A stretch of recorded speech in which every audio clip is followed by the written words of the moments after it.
Y'all ever watch that movie, Bruce Almighty? Do you remember how God was a homeless man giving cryptic messages on a sign? Well, that actually reminds me of a crazy story of mine. I was at a red light crying, lost in the city of Phoenix, lost every bit of hope that I had, and guilt was eating me alive because how did I let things get this bad?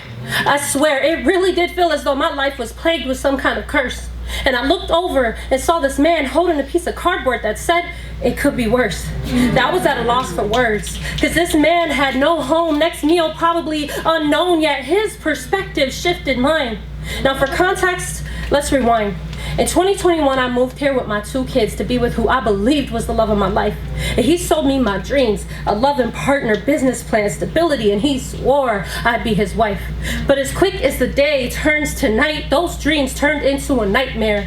And I had lost my faith in God for a while, but when I stared the devil in his eyes, the only tool I had was prayer. I can't even lie though, your girl was scared. I was defending him because he never hit me, but was pulling drywall out of my hair, my self-blame from his mind games, even knowing I was loyal to a fault.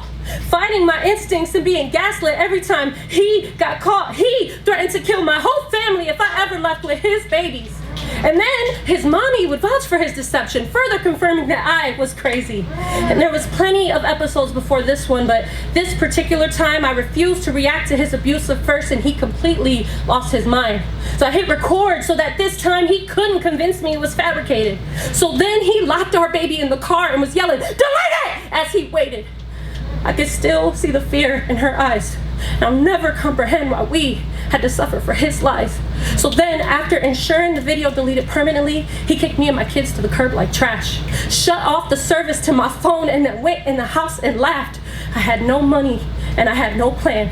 4 crying kids in the back of my van, and anybody who could help me was 2,000 miles away. I wish I could say I stayed gone for good that time.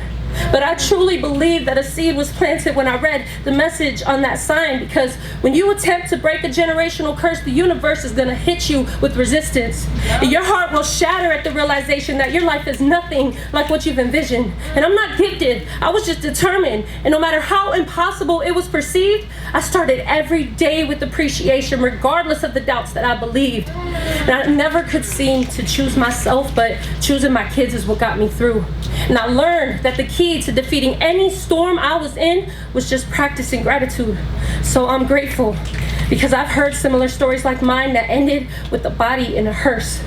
So now no matter what obstacle I'm faced with, I thank God because I know it could be worse.